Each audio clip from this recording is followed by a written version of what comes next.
see. And we are live. What's up, everybody? Welcome to VKH Live. I'm your host, Jeff DeWitt. Welcome to a special event. Today, we've got with us live from New York, SNL style. Winona Peace is on the scene with SEIKE from Kerbera. Yes, that's me. So, hello, everybody. Let's see if chat's seeing us okay. I think chat's seeing us. I can see us.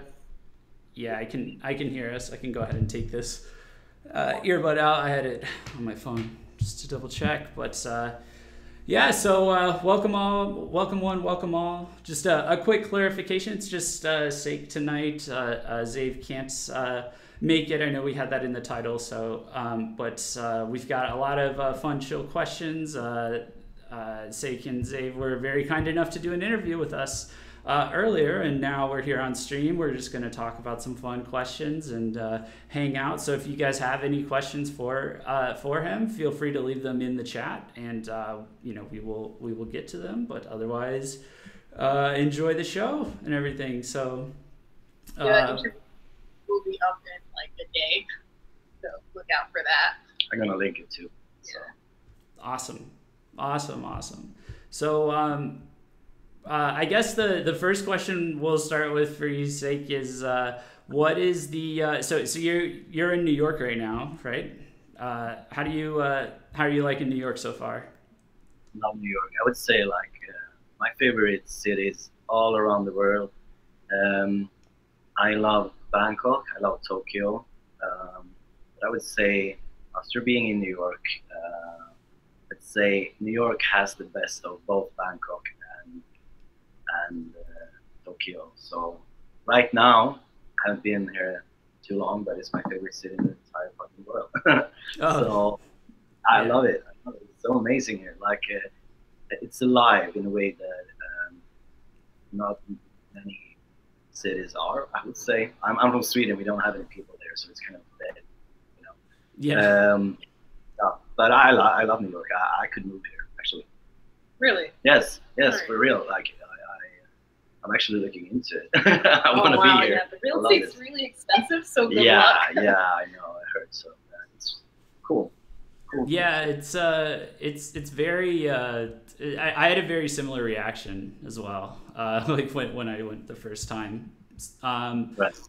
What is the craziest thing that's happened on your PR tour so far? And it can be either good or bad. You know. Craziest. Well, we had a real cool Halloween celebration in LA. That was great. So many people.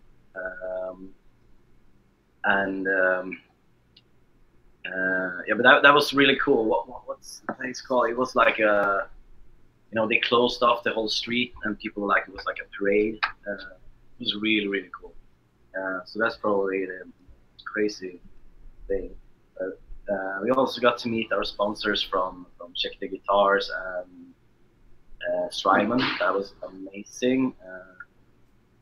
Both brands kind of shaped our sound a lot, and also we're doing so. You know, that was amazing.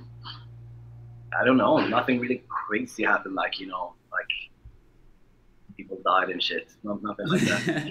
Well, we met. No, like that. Like, you know, not like someone like you know.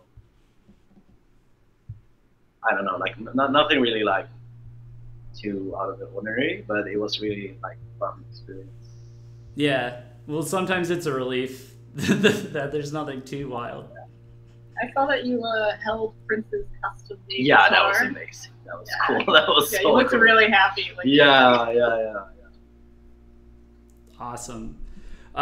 So Winona and I, we've actually been listening to you guys for a while, like following you guys for the site, obviously. But I mean, I've definitely got you in a couple playlists as well for Kerbera. I mean, and you know, I definitely noticed it's like it's something that we're really feeling like the more you guys like evolve, it's like it's going to be doing well in the West, in the States.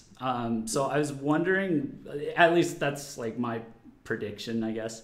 So like what song of yours do you think people would go particularly crazy for if you like played in the States like tomorrow?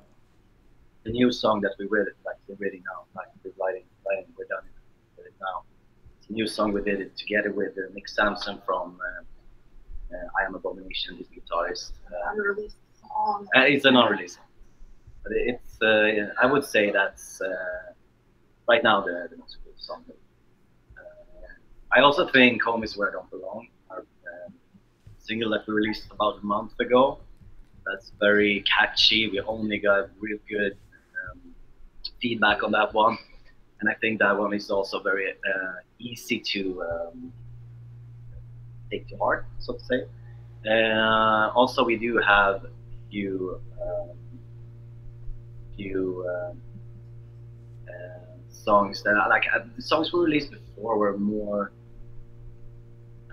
complicated in general. Like we tried out a lot of different sounds and stuff.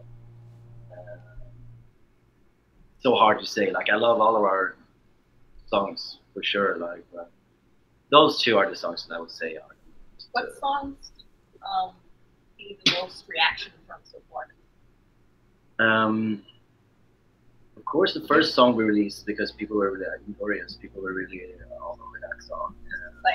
Yeah, because it's a new project and all of that. But I would say the best reaction we've got in like a short time is probably Home Is Where I Don't Belong, because people got really like.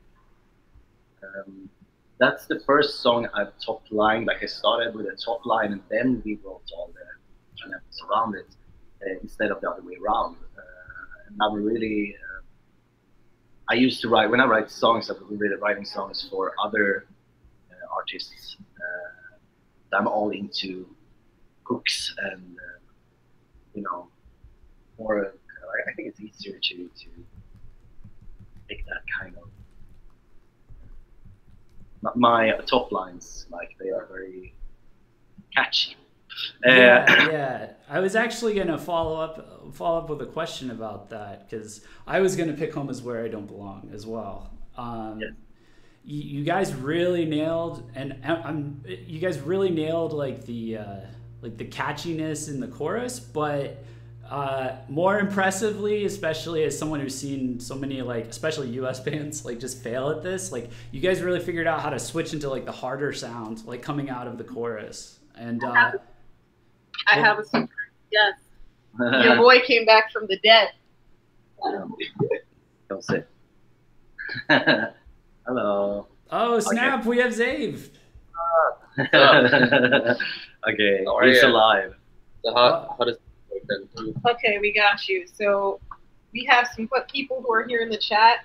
Me and Jeff are just going to spitball you questions. So we're just going to have a conversation. And towards the end, maybe we'll read some questions from the chat. Right. Wink, wink, nudge, nudge to you guys in chat, so fire off. But the whole thing is like super chill conversation. Right. Be yourself. Make memes. So, yeah. And they were talking about Home Is Where I Don't Belong. Sorry, what did you say? My question was like I was just wondering if you could talk about like how what the process was like for figuring out how to balance that properly between going from like the poppy chorus to like the hard sound without it sounding like a cutoff, you know, like or without it swinging too hard one way or the other. No, I think that's always a fine line, but Kerbera is in general doing that real well, and that's why I love working with Kerbera so much. But what I did was that I was actually going to write this song. If you have, most of you have heard Shape of You with Ed Sheeran. You know, bum, bum, bum, bum, bum, bum, bum, Yeah. bum. Yeah, right, that one. I actually wanted to do a song that was kind of that style. So I went into a session with a good friend of mine named David Streff. He is he's in a band as well, but he is mainly, I would say, writing pop songs. He's in a rock band, but he's mainly writing like pop songs for other artists. So I was like, yeah, but I want to do that too. I want to try out and do some really pop-ish song. So I came with this top line. You can actually sing it over Shape of You. We used to do that. But you know, I wanted to do something like that, and I wanted to be to some sort of pop artist. Yeah. But when I came there and showed the top line, he said like, no, but you know what, we're gonna make this into a Kerbera song. And I was like, yeah, sure, like we can try if it fits, and if the other guy says yes, for sure, let's do it. Because I guess he wanted to do some more metal-ish songs. Like when you always get to do the same style, like you know, this pop thing all over again, and you're actually a rock musician, and it's always nice to get some variation, so to say. So that was what I did, and we started doing like building from there and going for like this kind of heavy but very catchy sound. And then you came in after we did a kind of skeleton, and you kind of helped us rearrange it all to become more what we are more comfortable with. Yeah, to answer your question in that like musical kind of sense, I think having that low tuning, always landing on those low notes, you know, and the verse and chorus having these big chords instead, kind of, and there's a part in the verse where the bass kind of just goes down one half step at a time. Very, very cool thing. It kind of makes for cool, catchy melodies, I'd say. Yeah. To have some cool chords that work and doing the low riffs, I think that would kind of make that pop / rock kind of vibe. Yeah, that's really interesting that you guys mentioned the pop bass, like, you know, as like the foundation. You guys actually aren't the first band that's told us something like that. I think a lot of the bands that are really figuring that out are doing something like that. Like I interviewed Crossfaith for our site on Warped Tour a couple years back, and I asked them, like, and if you're familiar with them, they're very good at like electronic core kind of stuff. And it turns out that the way they make their music is that their DJ sets the tempo and like the foundation of the song, and their DJ's very, you know, is actually a legit EDM DJ, and then their guitarist comes in and puts all of the metal and metalcore on top of it. So that's really cool that, you know, like that you guys do it that way, but like with pop. And yeah, I think that's really going to work out for more bands if they just get to that. People shouldn't try too hard, you know. When you do music, it needs to sound good. You don't have to make it so complicated all the time. That's what people do wrong. They try to sound like something else instead of like some other band. You're like, okay, I want to sound like this, and this. Instead of just going like with the flow. Like when you're in the session, you need to get that sort of vibe going on when all of you guys are just flowing. You know, it's a flow, and it's you need to get into that workflow when you are feeling the inspiration just flowing and song creating itself. Yeah, I've said it several times. It sounds so kinky, but I always say that songs are like children. Like you're having sex, you don't have sex the exact same way all the time. That's fucking boring. So you kind of do this variation, and then But the kid, it's your kid, right? But you don't decide if the kid has blue eyes or like what kind of hair color, or if it's a girl or a boy. Like all of that stuff. You don't really decide that. That's just gonna happen. Yeah. Something that you need to let the song be that kid, that you don't try to control too much. It's gonna come up a certain way, and it's born out of the love. Love the members. Yeah, exactly. But that's what it is, and that's what I think people should aim for. Like not like when you're gonna be a parent to your song, you shouldn't. You can name the kid, but like that's about it. Like just let it become what it's supposed to be. In our interview, you said that your music will end up having a life of its own at that point. Like you went a step further and said it's going to mature, and then people are going to interpret how they want to because it's art, and then. So true. Yeah. So I always say that because that's the best way of explaining what we're doing. Because everything we do is out of love. Also, we don't want to control either our sound nor our image too much. It's always flowing, it's always evolving, it's always becoming something that we don't really control ourselves. That's also if I want to give tip or like a tip, like tips, advice to someone who wants to start their own band, because we get that a lot. I actually got that question sent to me and they want to talk about it here, so maybe. What do you have to think about when starting a new band? Yes, yeah, I get that a lot. And what I'm saying there, and I'm always saying, like, don't have too much of an image made up already. Like, you're gonna create that together with the members. Yeah. You're gonna be, I don't know, two up to 6, 7, 8. I don't know how many members you want and what kind of instrument or all of that. But, when you're creating a band, don't have too much of like, we're gonna be like this, we're gonna look like that, we're gonna sound like that, because that's only gonna limit you. And as soon as you get limited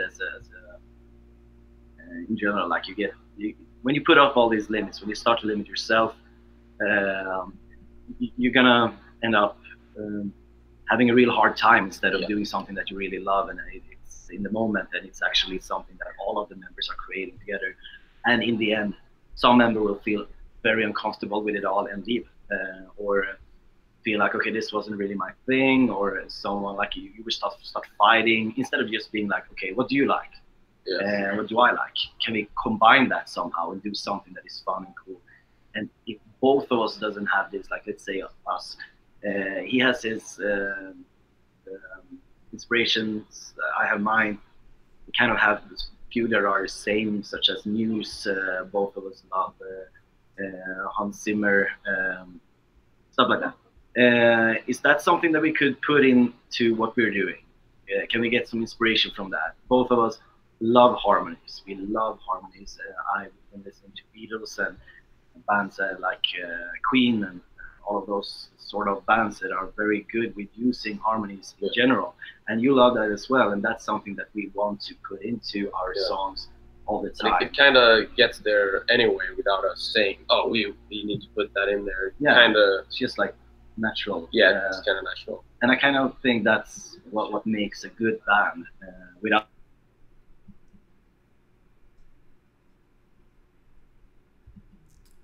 Oh, sorry guys. I think we might have lost connection for a second. Give me 1 second here. Let's try and get him back.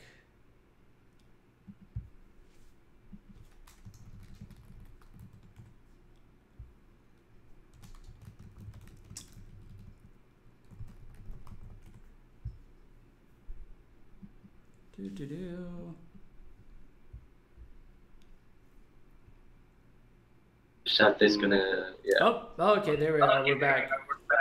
Yeah. Sorry. Yeah, no worries. Going again. Shall I Just update this page? Just yeah, but you can keep going for. Yeah. All right. So we're still live. Yeah. Okay. Yeah. You can keep going. We've been in bands where it's like, oh, we're gonna be a metalcore band, and if I get an idea that gets a little bit out of line, like, no, that's not it. And, that's other parts where I've searched for bands and I've been deciding, I'm like, oh, we're gonna sound like this band, or we're gonna sound like that, and then you just find no one because you're niching yourself. Just like so much cooler. Let's say like Linkin Park. Say DJ, there's a guy who raps, there's a guitarist and a very good singer. It's cool. They don't give a shit. It's like they just do what they do, and what comes out is very unique. And you have to do it like that, I'd say. Awesome. That's awesome, guys. Great advice and everything like that. People were in the chat. They were really appreciative to hear your take on a lot of that. So you mentioned you have a new album coming out in 2019. Yes. We just had like a side question, like were you ever planning on putting your cover of Heathens on a new album? No, we'll probably not release any covers on any album like that. It doesn't really make sense. We want to, like, when it comes to albums, I won't say that we will never do a cover. Like we actually did a cover live, news cover. Time is running out on our US tour, UK tour. Right, UK. Sorry. Yeah, the tour in UK. We did live, and we also have Ghost, if you know the band. We did plan to play a song with them as well, and we actually had practiced it. We kind of had to choose at that. Yeah, it was like we could only do two songs, so we decided to skip that, but we'll probably do those cover live as well, because it's fun to do your own take on a song, but we won't release those as how do you say, like on an album or album like tracks, EP. Yeah, no album track. Like that's gonna be all us. That's gonna be 100%. Yeah, you like to keep it all coming, like all original content and stuff. Yeah. How do you pick? How do you balance like which singles you put on an album? Do you usually release singles that you are predicting will reflect the album, or is it kind of it just depends on where you're at and what music you're making? We're gonna release, like, we're gonna write a lot of new music that is probably gonna be kind of the same style, but you never know. We always, as I said, it's gonna be so it's gonna go in one right. Direction, in one aspect. Yes, like if you listen to the album we already released called People Like You, we have a lot of different types of songs on there. What they have in common is this I would say more or less heavy aspects, but still poppy sound, like melodies. The whole soundscape that is kind of ambient, along with the progressive instrumentals. The instrumental parts are we want to kind of have fun and advanced stuff, but still don't make it sound like we're just in it for doing something that is complicated. And, you know, it all needs to have this fine line. Not too much of this, not too much of that. And I guess that's where Kerbera ends up a lot of times, because people who usually listen to very heavy music, they say that we are too soft, and those who say that we are like to usually listen to very soft and chill music, they think we're too heavy, and we kind of fill the void there in between. That's what Kerbera is about. Yeah. And, that sounds like a niche to me, if I've ever heard of it. Yeah, that's good. That's we fit in where nobody else. Exactly. Yeah, we're like the between guys. Yeah, you also said that you were like in the middle of like soft rock and like hard rock. Yes. Ready for like soft stuff. Yes. Yeah. That's kind of our thing. Like I would say, as human beings as well, we are not too much. Not too much of that, too much of this, you know. No, we're very, Also, we kind of don't belong anywhere. That's kind of a thing with us, and I guess a lot of our fans can actually relate to that. When you feel like you don't really belong anywhere. Like when you're among a bunch of this type of people, you feel very left out. It's the same part when you go to the exact opposite, or you're like, I've never felt myself that I was belonging anywhere. Everywhere when I started to hang out with rock people, it's like, you know, even if they were supposed to be, you know, all about the same thing, I could relate to stuff, but I still always felt kind of out. That's something that I myself can relate to, that kind of feeling. And I think Kerbera as a band and the whole sound and everything, we were kind of presenting that sort of thing, that we are belonging where, since we don't belong anywhere, it's kind of in between. That's where we. Perfect. Awesome. Well, speaking of, you know, feeling, you know, like you don't belong and stuff, do you guys have any particular pet peeves that you'd like to share? Yeah. So I am misophonic, I think that's the word, where someone just chews with their mouth open, I will go crazy. And this guy, he's a pro on that. So he's a big offender, and I mean, just feels like when someone does it, feels like my brain is shrinking. And actually one of the symptoms of misophonic people is that they will get aggressive. And I can kind of like, I can feel that. No, I won't ever act out on it. I can probably like do this in the area, but you just want to punch that person right in the face, right there and then. Oh my God. What's the word? What's the word for it again? Misophonia. Another. Like you hate when people are like having bodily sounds. Yeah. Just in general. Another fun like symptom is that you will try to. Oh, okay. Misophonia. I see. Yeah. I just learned something tonight. I didn't know about that. In a very direct, aggressive way. So yeah, that is definitely my biggest pet peeve, I think. What is pet peeve? It means something that you like. Yeah, like it's usually not something really big. Oh, I hate when someone hits me. You know, it's more of something that not everyone. It's usually like a personal thing that irritates you that other people do. Do I have anything like that? I'm not certain sure people. You do, certain people I get fucking irritated with. Yeah. Yeah, human beings. I don't like. No, it's just like certain behaviors when people are really spineless. I can't stand that. When someone, I'm one of the most honest people I know myself. I'm too honest. Like sometimes people can't really handle me. Sometimes like right up in their face. If they wear a shirt that looks like shit, I'm gonna tell them your shirt looks like fucking shit. And I kind of do that out of like, how do you say, compassion. Like you don't want to go around looking like shit, so don't wear that fucking shirt. Yeah. Like, how's my shirt look, SEIKE? No, but he had some like the thing that we bought. Yeah. And it was really expensive and shit. But he looked like a fucking sausage in that. Yeah. I was like, don't fucking wear that. You look like so we're so good with it. That's kind of something I do out of love, like because I care for someone.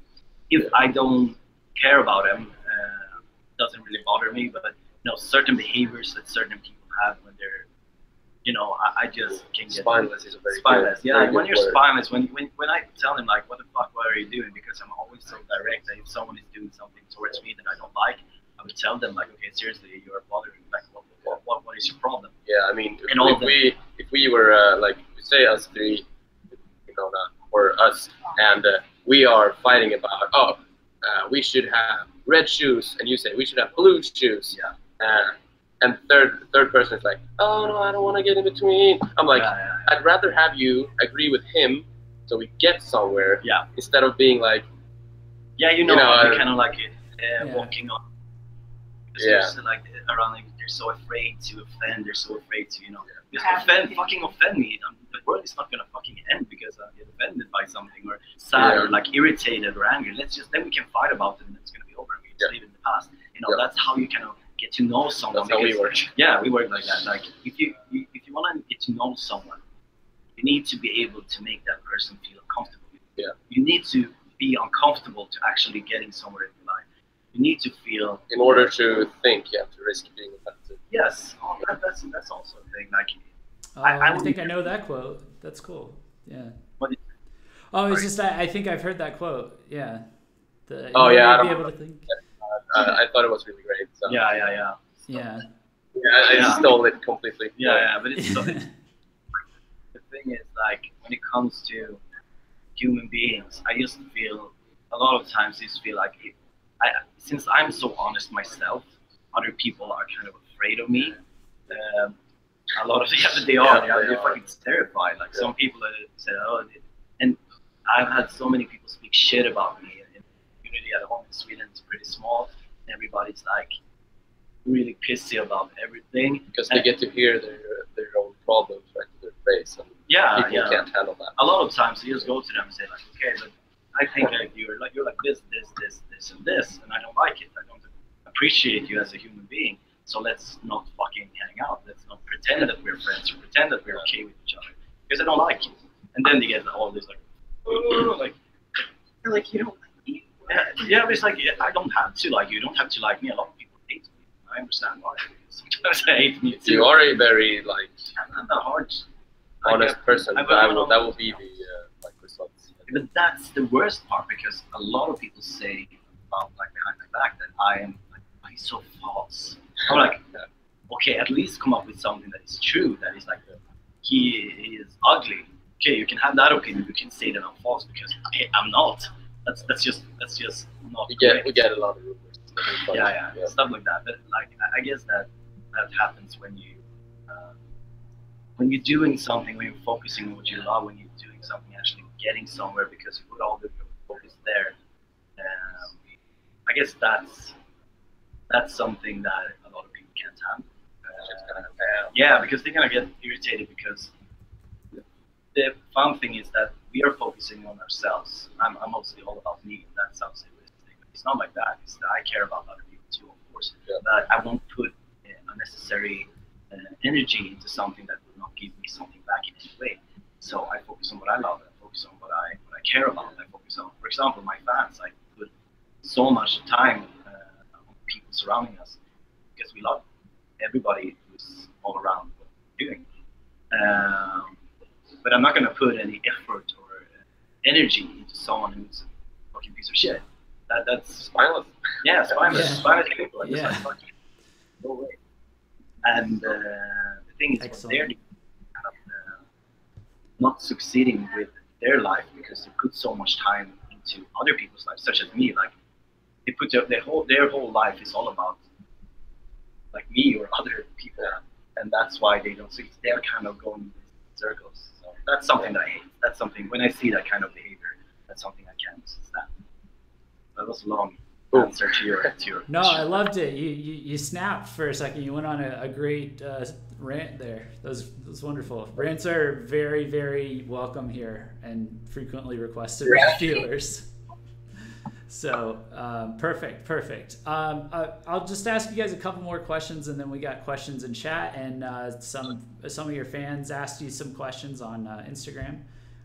So we can go through those to end out, to close out the stream. But so for your music videos, right? Like with "Home Is Where I Don't Belong," particularly, do you guys take inspiration from like the themes that you use from stuff like books or movies or video games? The reason I'm asking is we got like some vibes of like Five Nights at Freddy's and stuff from watching Home Is Where I Don't Belong. Counterpoints. Right. Yeah. Right. I've actually never played that game. Usually, I take inspiration from everything around me, but that music video is heavily inspired by the Requiem for a Dream. If you have seen that. Requiem for Okay. It's like a scene where the mother in the film, it's all about the guy and his girlfriend and their friend. They're all doing drugs, basically. Yeah, so that was what it's all about. And he has a mother, and the mother gets heavily medicated for, I don't remember exactly what it was, but she got medication, and she got all psyched out about that. So there is this scene where she's sitting down, and it's filmed like in a really creepy way with the fisheye effect, and she's like watching the TV, and suddenly TV starts, like she kind of starts ending up being in the actual program that she's watching. So that was the idea, because I like this whole psyched out thing that you know. So yeah, I wanted to be a director when I was young. I was into theater. When I was 5 years old, I started theater, and I graduated in theater school. And so I learned a lot about. I love filming. I love photos. I love all these kind of creative things. So we kind of, when it comes to Kerbera, we try to get all of those, like, the things we're good at, the things we love to do, put it into band in different ways. So yeah, so we wrote the manuscript ourselves. I was the director. I was always behind the camera. Even when you were in front of it. Yeah, even when kind of, no, but when I was in front of it, I told them exactly how I wanted it. I had this manuscript, like a picture manuscript. I don't know what can we say? Storyboard. Yeah, there we go. Say that. It's kind of storyboard. Yeah, like that. So I did all of that. So I put all my skills into this, and that's what I love about Kerbera, because we're doing that all the time. Like everything we're doing, we kind of put it into the band. So, Home is Where I Don't Belong is a rendition of Requiem for a Dream. Mainly that inspired by it. It was inspired by, but the whole song itself is it's about a feeling of kind of creating something. You're creating something and you kind of get left out of it. Let's say you just create something that you're a huge part of. You just get left out from that. And I kind of wanted to show it in a way that people could relate to. And I also wanted it to be scary, but I don't necessarily wanted it to be like a horror scary. I wanted it to be a playful scary that people could be like, okay, this is so surreal, so they're laughing at it. But if they think of like actually being in that situation, it's kind of horrifying. But we wanted it to be funny. We wanted. So what's up with the stuffed animal? So what we wanted to do is that the only person that you actually see, the band has, you can see our faces, but otherwise it's only the guy. You can only see his face. We wanted all the people to be covering their faces in some way. So you didn't actually get a feeling of who they were, and they didn't really get this personality. Like if you see someone's face, you kind of have a face of the person. You kind of start to relate of the person as a human being. If you don't have a face of someone, or the face is mainly covered with big glasses or some kind of mask or something, that kind of dehumanize a person. And that was what we wanted. We wanted them to only be able to relate to the guy, the actual main character. And we wanted everybody else to be covered. But we were thinking, like, how should we cover everybody else? Should they have the same kind of mask? Should we have something? And then we came up with this crazy idea. Let's just fucking we got like we checked around. And we checked around and we're like, what if this guy would like suddenly out of fucking nowhere,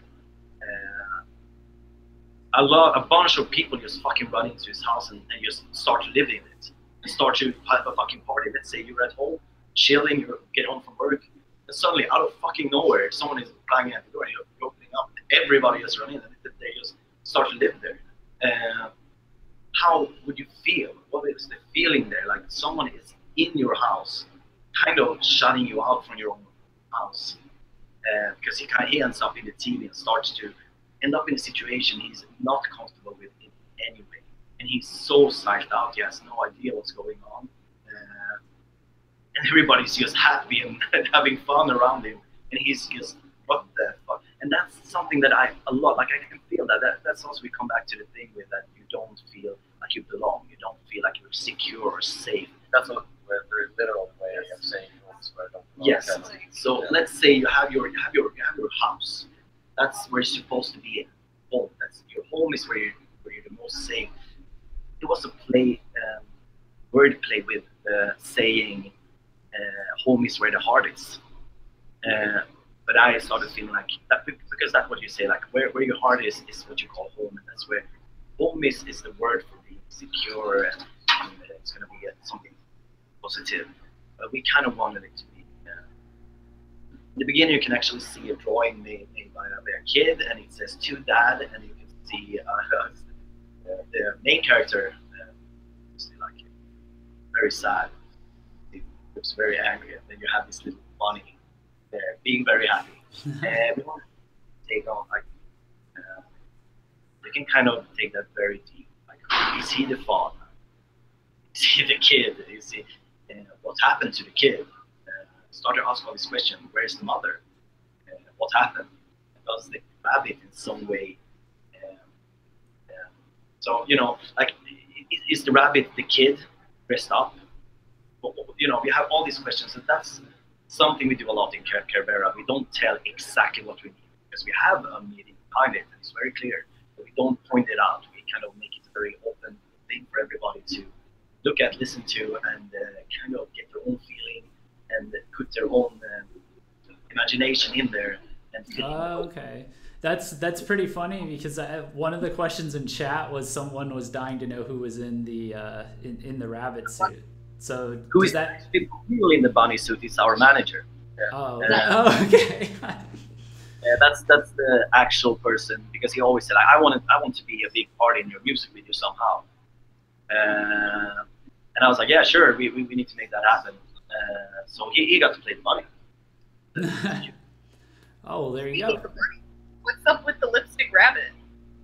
We have this thing going on with Kerbera, that is lipstick things, like everything we do, because we want it to be classy. Like Kerbera is classy trash. We like the most trashy. Yeah, we're very really trashy, like Born was. Classy, trashy. You know, like the thing is, when someone say classy, I think about suits. I'm actually like this kind of.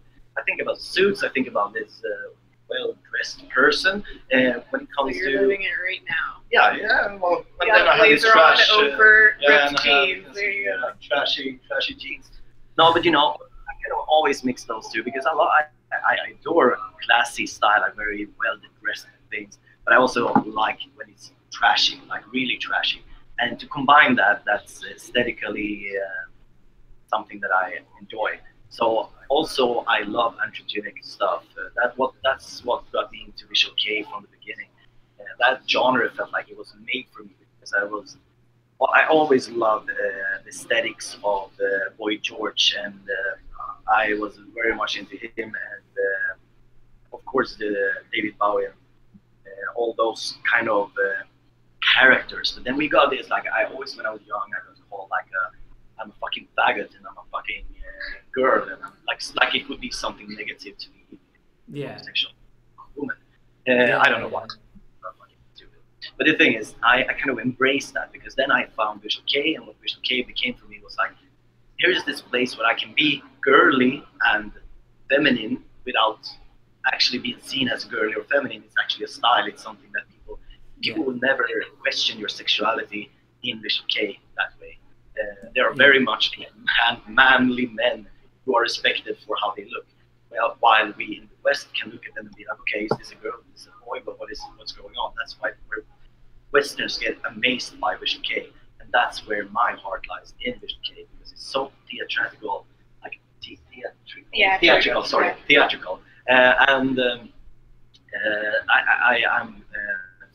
think I said that I was into theater since I was 5 years old, so I loved all this stuff, and I was very much into Maddie Smith. I don't know how you said it. Yeah, Maddie Smith. I was very much into them. It was the first band I actually got like really stuck on and inspired. What's your favorite era? Yeah. Oh, shit. Don't get me started on that. No, it's like the thing is with them. What they did was kind of it was all this theatrical. When you say in Swedish, teatraliska, so that's why theatrical thing going on with dressing up very feminine, I would say, but when you say feminine in West, I don't have this negative vibe for some really messed up macho culture. Yeah, it's the macho culture, and I'm all about hating that shit. So that's also a big thing with Kerbera. We hate macho shit. I'm also a very feminine person, if you want to say it like that. Yeah, I think the way that I would describe it is that there's the macho culture, and then there's just more of like a leader or alpha type personality that people that we only know in the West as like on a surface level, as like most people aren't like haven't fully looked into that, so they just look for macho. But like I'm in Miami, and like the reality is there's tons of guys that look macho but are not leaders. They're not alpha people. They go they go out and flex on the weekend in the club, and then they go back to work the next day. They don't have any goals like that, like that kind of, they're spineless. So I couldn't agree more with what you were saying about that, and like how Visual K allows certain people to really bring that out and thrive in like the way that fits their personality. The classy trashy thing too. I would say no, that's something that it's not a popular opinion, but since I've been in the genre for such a long time, since we're not talking to people who are in the Visual K community, but I've been into this genre for I think I was 10 when I started to really dig deep into it and became a huge part of my life. At some point, I was only listening to Japanese music for several years, actually. Also, my former band, Serenity, got very much appreciated and respected among the artists in the genre. What I would say is that people have this very false image that VKH is an accepting genre when it comes to homosexuality or females or stuff like that. I would say that's totally bullshit, and that gives a very wrong idea about the VKH. I'm gonna be very negative about it here. But that kind of made what maybe kind of take a step back from the whole genre a little bit, because once you get to know the people in the genre, a lot of people there are really shitty, very, very much anti-feminism in general.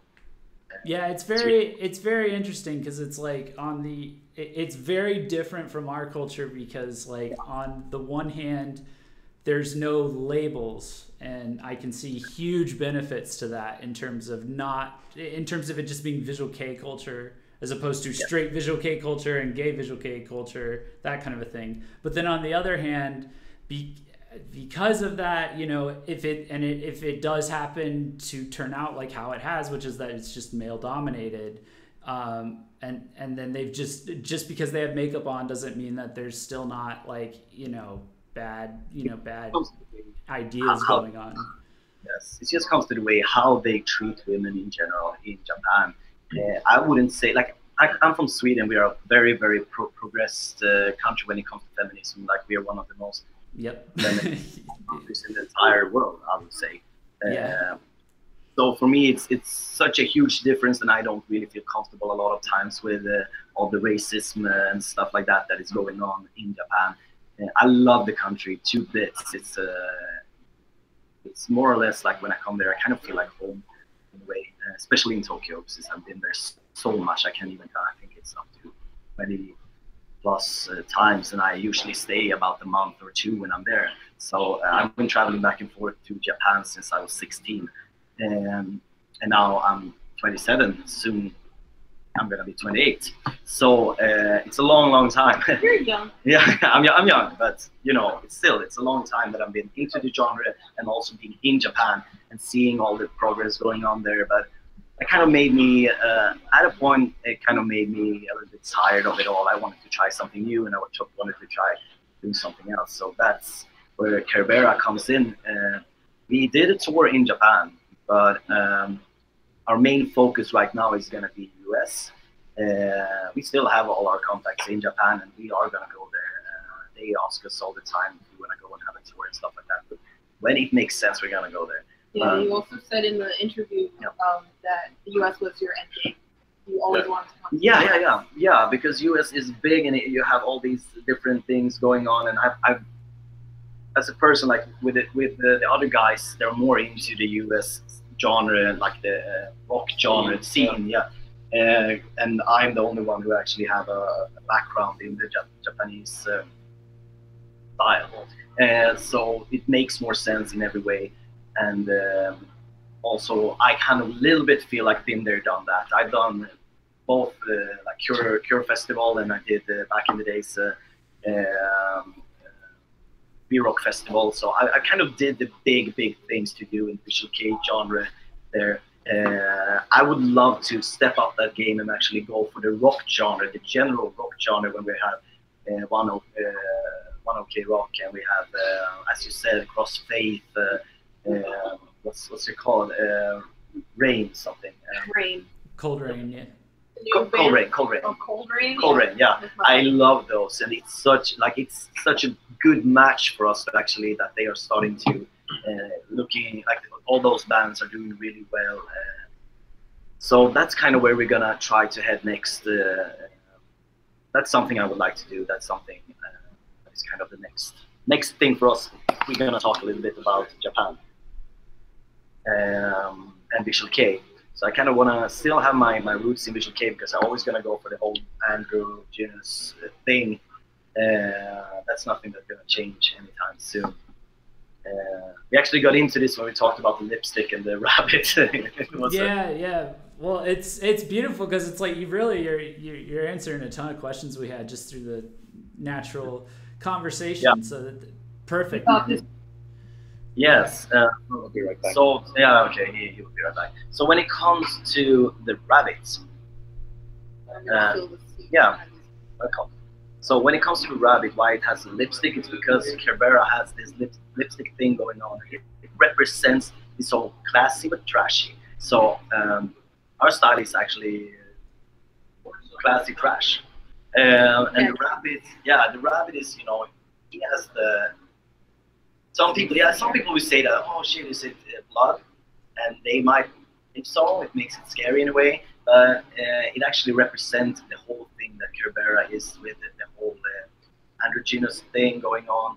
And the lips, like you will see a lot of the lips represents the androgynous thing, but also the kind of that a woman with lipstick. That's like that's at the end of the music video when the rabbit is like turning smoke. There's nothing classy about it.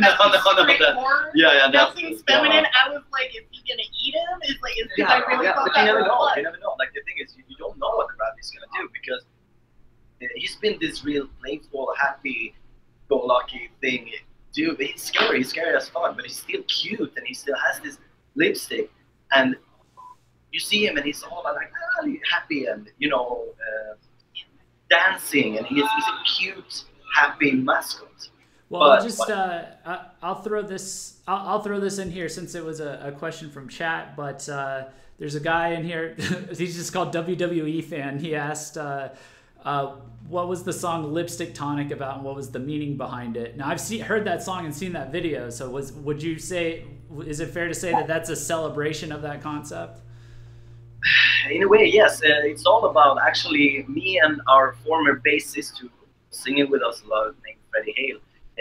We both ended up in the same situation where we, due to actually macho culture, I would say, ended up being really insecure in general, and that led up to us treating our former girlfriends very badly. So the song is all about, I have a very bad relation to alcohol. I would say it's all about my family, and we had a lot of problem with it. I won't go further into that right now. A lot of personal stuff. It's a lot of personal stuff. Yes, yeah. So it's what I'm saying is that everything, when you actually listen, what we wanted to do was to shock people, to make people be like, okay, what are we watching? We're watching a fucking party where everybody goes crazy. There is this girl that actually end up being raped. Like she is end up being sort of raped, or at least in the moment she was so drunk, so heavily under the influence. Yeah, under the influence. So she was like, you can see her fighting on the phone with someone. It can be the girlfriend, it can be the family, it can be anything.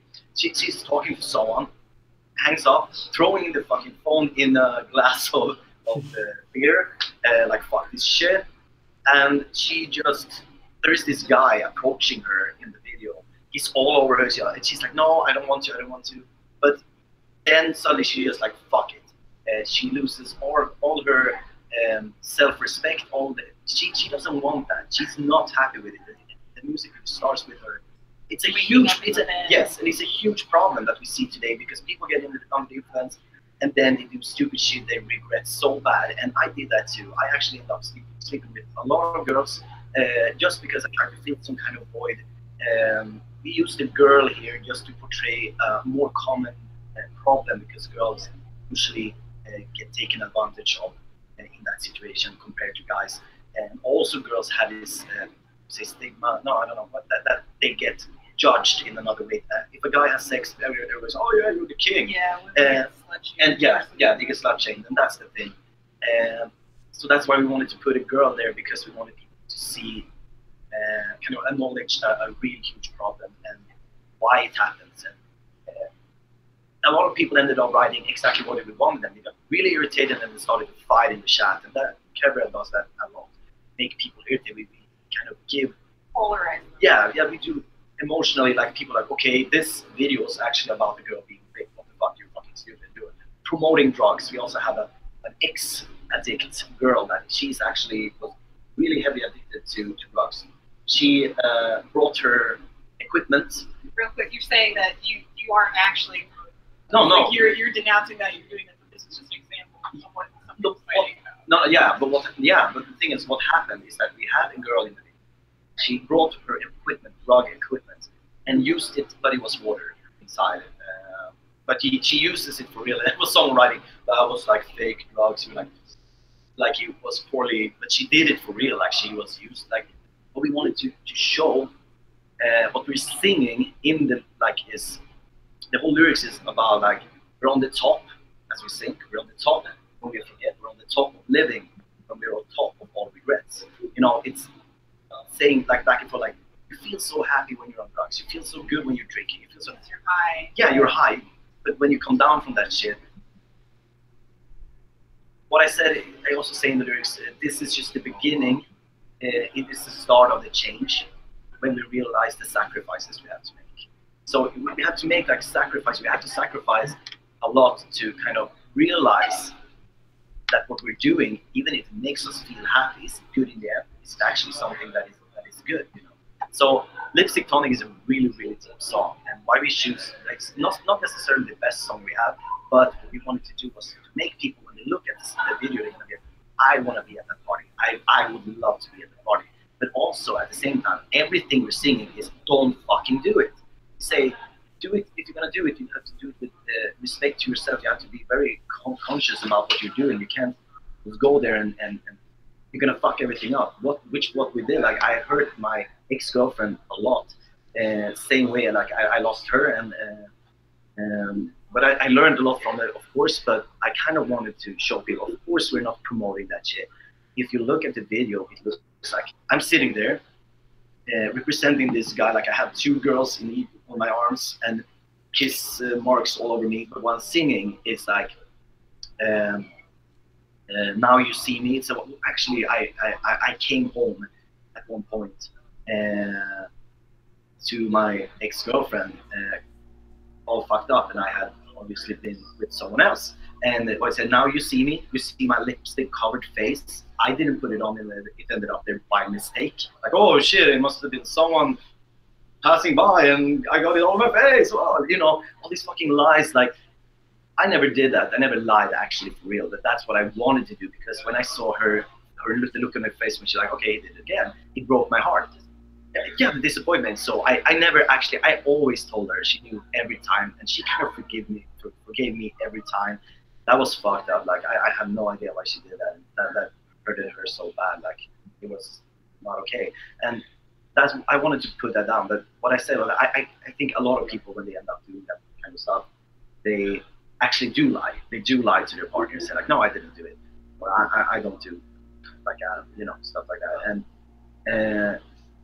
And yeah, I said like I didn't put it on the end up there by mistake.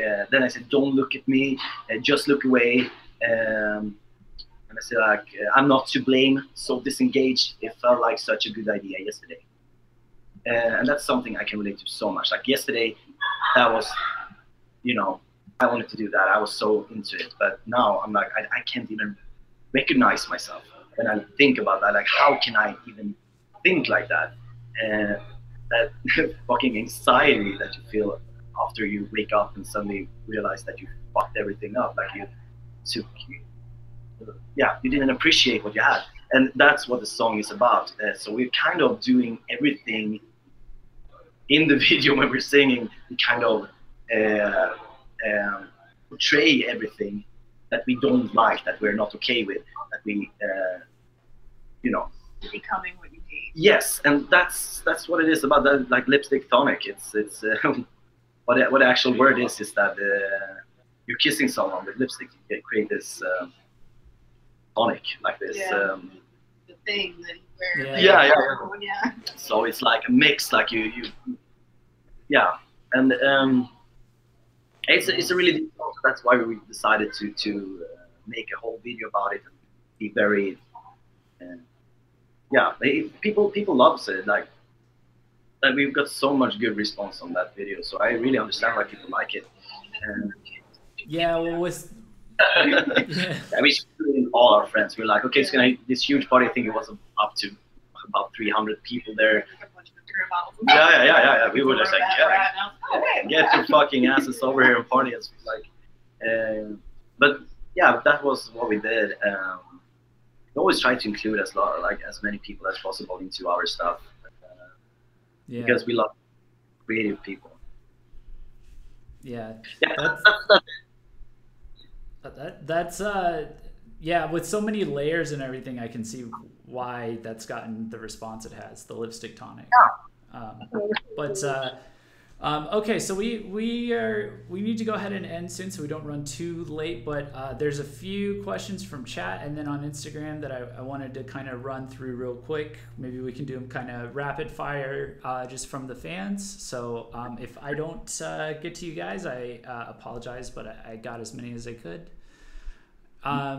Okay, so one of the questions was, so multiple people asked, and we sort of touched on it, but I'll give you just a chance to, if there's anything you want to add to tie it off. Like, is there, a lot of people are wondering, a lot of fans are wondering what direction you're going to go with the music. So the general answer I got was it will, like, it varies, you know, from earlier in the conversation. So is that fair to say, or?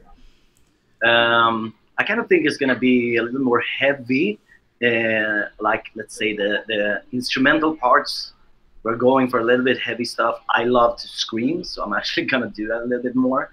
Not in the new song though, but yeah, I kind of want to go a little bit trying that out. I'm not going to scream whole verses, like just short parts, like maybe a word or something, like in a very tasteful way. Like let's say in Homies Where I Don't Belong, I just had this, say my name, and then this is my house. That's it. Like just a sentence or something, just because I like it. I like the sound of it. It's cool. Well, it's really cool catchy. Like that's great crowd call and response kind of thing. Exactly. That sort of thing. Also, I kind of want that on a soundboard. Just that lyric, like just the say my name. Like it's a good, it's a good own lyric, to be honest. Yeah. One thing that like caught in my head, like after I heard that song, I was like, dang, I listen to it. Yeah, but that's good. That's good to hear. Really good response. So we're gonna go for a little bit sort of like that, but I guess we're gonna like try out different things. Bigger, yeah, and also like this bigger sound. I think there's gonna be a lot of compared to what we did before. I think it's gonna be a little bit more catchy, I would say, in general. I think so. A little bit more power, and I personally, I would like to go a little bit more heavier, a little bit more riffs, a little bit more. What about ballads? Do you ever consider ballads? Yeah, for sure. I actually, we have one that I would say is not really. Oh, right, yeah. But you know, I would say like a Counterpoints is a sort of ballad, sort of ballady, but sort of. It's like really towing the line. It's still very. Is this the business center? Yeah. Yeah, we're having a live stream. There's this guy came and asked what we're doing. So. And the Dying Fury. Yes, we had a song that we. Yeah, we had a song that we never released. Was called "Dying for Beauty." I actually have it tattooed back here. That song is probably going to be released sometime. We maybe rearrange it a bit and try to re-record it. Re-record it for sure, like we're recording shit. And so we have a lot of songs that we actually also sung that we didn't release. It's not a ballad, but it's called Palace. We never released it. And we did that one, but those two at the same time as Deathbed. Deathbed, right? Yeah, but we're really happy with the songs and how it sounded, how it was recorded and mixing and stuff. So and they just held it. Yeah, but yeah, I think in general it's gonna be like the new song. I will actually not to the public, but I will actually play the song later to people here so they can listen to it. Perfect. I'm gonna stay after we turn off the chat, and you can give us some response on it. Oh, okay. Yeah, I'm done. We're gonna. It's all the people watching this. They're gonna be, I want to hear it too. Yeah. Had a follow-up. Had another question from chat. Any plans for any merch? Any new merch anytime soon? Yeah, we will do new merchandise. It's real soon. It's gonna be an announcement right after we get home from here. Actually, we're gonna have some. People not gonna appreciate that, but it's gonna be a little bit limited to the US. It's a US store that is gonna open up. So if fans want that is fans outside of the US and Canada, we'll have to find another fan who can buy it for them. Yeah. We're gonna look into that though. It's through our management, CB Entertainment. They are gonna fix that. Perfect. Awesome, guys. I will also add that you guys had a lot of well-wishers in the chat, a lot of fans, you know, saying they miss you guys. They, you know, they hope they can see you live. Yeah. I guess there was one last question I can do real quick.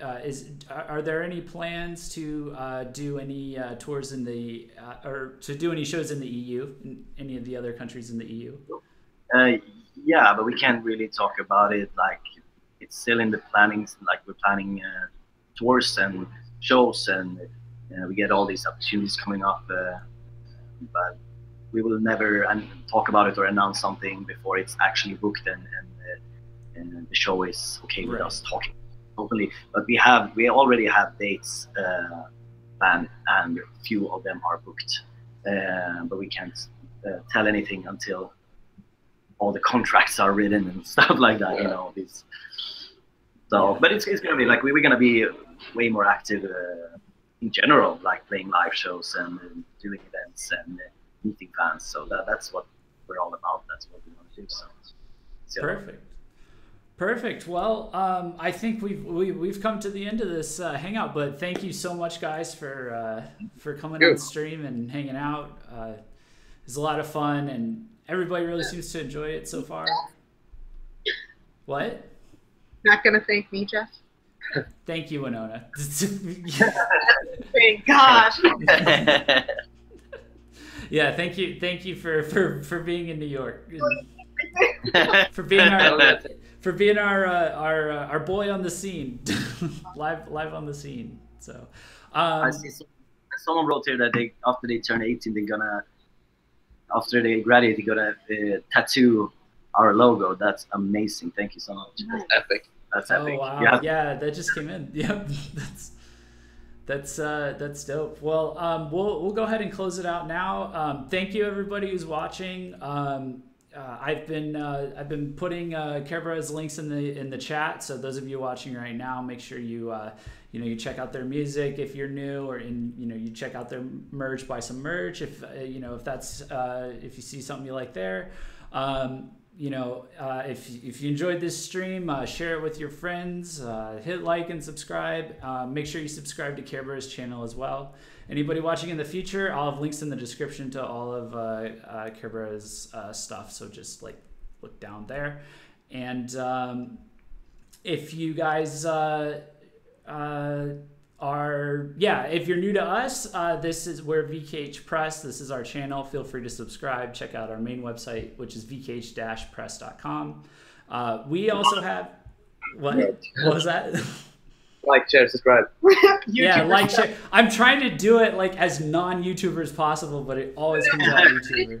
Non-YouTube as possible is to collect as many artists saying it for us, and then just playing a track of it in the background. You ready for me to complete the triple crown, the trifecta? Here I go. Join our Discord. It's in the link.